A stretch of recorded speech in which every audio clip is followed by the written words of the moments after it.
is New York. They were among those that made stoop labor in particular productive. Stoop labor in having to cut asparagus and pick tomatoes and plant celery, as well as peaches and grapes and all those things that we as Americans take for granted in on our tables. Filipinos did that. I come from a migrant family. I cannot remember all of the grammar schools I ever attended. When the crops finished, off we would go again to another site to catch another season, another crop. It affected me possibly in that there were really no roots. However, though, when I look back, it was a grand experience in that I learned my ethnicity through that migrant camp life.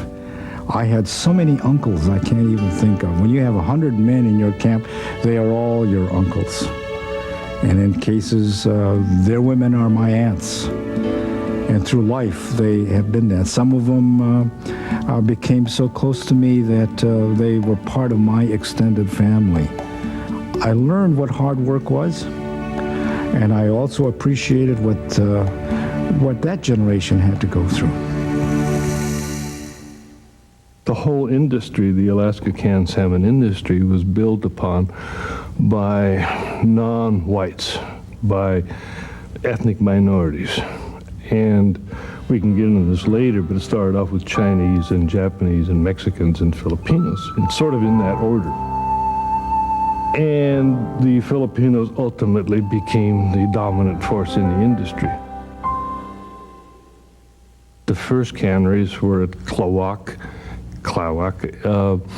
and Old Sitka in Alaska. There were two then. The canneries, they peaked out in the 1930s, were 150 canneries. The owner of the cannery didn't care how the contractor obtained or procured the men, what he paid them, how he fed them, how he worked them, as long as the job got done. And so the less money the labor contractor paid to his workers, the more money he got to put into his pocket. And so it was a system in many instances which lent itself to abuse. And so they got up to Alaska and then they realized that things were not what they expected them to be and started agitating for reform, for improvement, for better working conditions. And they didn't like working sometimes 10, 12, 16 hours a day or longer, getting 2 or 3 hours sleep. In 1934, under President Roosevelt, Congress passed the National Industrial Recovery Act, referred to as the NRA, which recognized, allowed collective bargaining among organized labor. And that really helped the union get itself off the ground and running and become, quote, legitimate.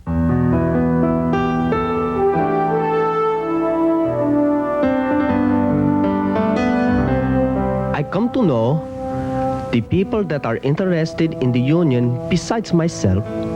We talk about how we could get a charter. We asked the Central Labor of Council in Seattle.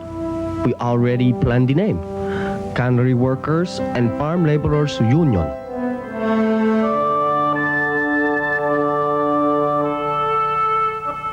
The union had many twists and turns. There was, over the years, there had been something like 6 or 7 different unions. And one figure I came across was that on the average from 1909 to 1939, close to 200,000 workers ended up going up there over the years. This means then that working in Alaska, despite the conditions in some places, that it enabled what they call the fountain pen boys, the pensionados, the students coming over here from the Philippines, the new immigrants, to get an economic foothold in American society, to go to the University of Washington, to go to college, to help establish themselves here. So I think that plays a very important role in terms of the early Filipino immigrants into the U.S.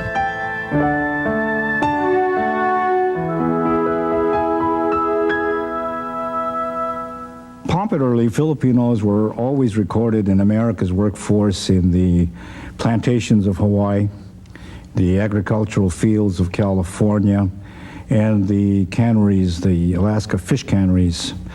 You'd also find them in kitchen work, you'd find them in hotel work, you found them in major urban cities where menial jobs were open.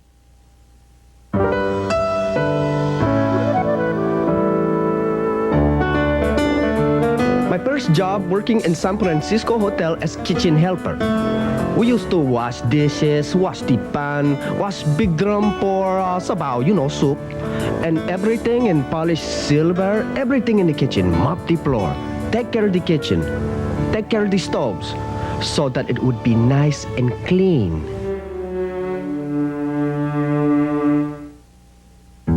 All throughout, Filipinos have always cleaned America, they've always cooked for America, and they've always harvested for America.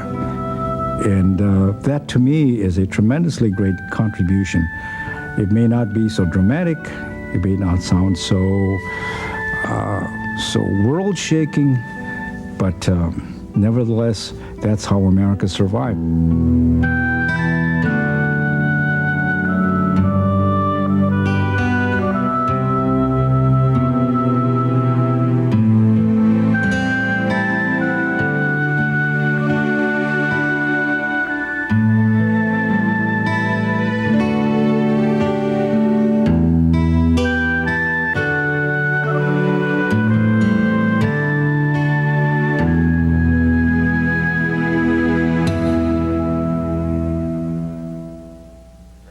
When the great stocks crashed, certainly all Americans suffered economically, but Filipinos in particular, because much of the jobs that they had was already menial, and at this particular point they really had to compete with the rest of the population in also getting those particular jobs. I can remember growing up in that, at least there was a certain pride in the community that not too many Filipinos were in the breadlines. Maybe you just call it the old Pinoy way. They took care of their own. There was a large system, what we call the extended family, where people who were our uncles, our aunts, our cousins, and so on, we shared. We shared a lot. There was also another trick as far as the Filipino culinary experiences, and that is fish heads, fish tail, pig feet, pigtails, all those things that the normal butchers and fish people would throw away, Filipinos would take and be able to cook. Many of the weeds that were out in the field, weeds that other people would call, were edible, including mustard greens and so on. So some way or the other, despite the poverty and so on, Filipinos had each other. They managed to survive because they took care of each other, although everybody was poor.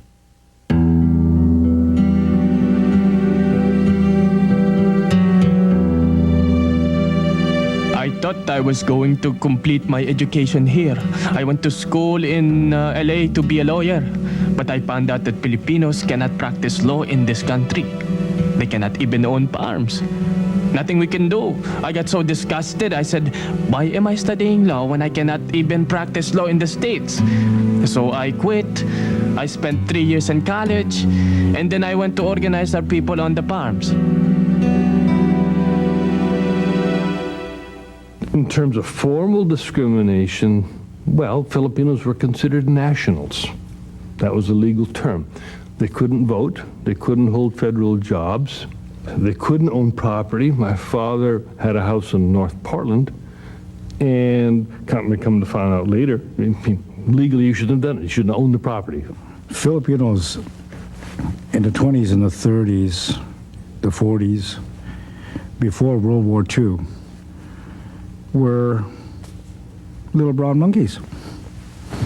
Kicked off the streets, put down jobs, all the flagrant racism that could ever be given to them, especially when they became a threat to the economic life. Riots, bombings of various vigilante actions against Filipinos in both rural and urban areas. And much more so, approximately 16 states throughout the United States had that anti-miscegenation law, with the exception of Washington, Illinois. It affected Filipinos in that it did not give them the opportunity to marry a white woman legally. What set apart the Filipinos in Louisiana and Filipinos from the other parts of the United States was that the Filipinos in Louisiana did not experience the same discrimination or other adverse factors that very detrimental to their existence. Filipinos in Louisiana were accepted by the whole American population. They were able to own their property. They were considered whites, and they were just left alone to do their own occupation as fishermen. In the 4th grade, I tried to wash the brownness off my hands. I thought that I was different. Why did I live in a boxcar? Why did I live in a bunkhouse that you could see through the walls? Why was it that we were forever always in the camps? And why is it that my dad always had to work with his hands out in the fields if he wasn't doing some part-time carpentering or whatever? Why is it that our people were basically relegated to a certain section in town? Well, you know, when you have a gut ache and a stomach ache and it hurts, all you know is that your stomach hurts. But you don't quite know what it is. You think in some ways that's just a natural thing. We didn't realize, for instance, that in living in a ghetto, that was rank discrimination. The blatant and flagrant racism as I was growing up was seeing signs, no Filipinos allowed in hotels, no Filipinos served in restaurants, to not be able to go to certain places. In other words, a pool, a swimming pool, where you can only go on. With the Tidings-McDuffie Act of 1934, Filipinos could not become citizens. They were basically aliens.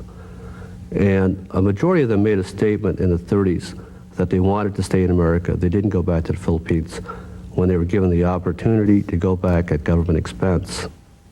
But only less than 3,000 showed up, which therefore meant at that point that Filipino Americans wanted to stay here. They wanted to begin a community and set their destiny in this nation of ours.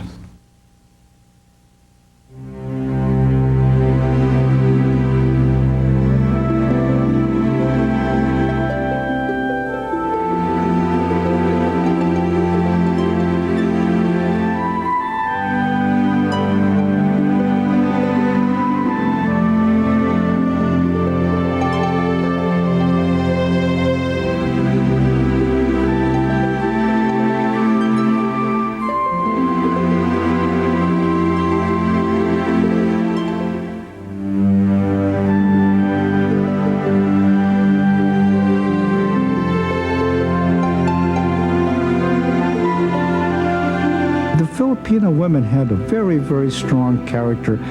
They were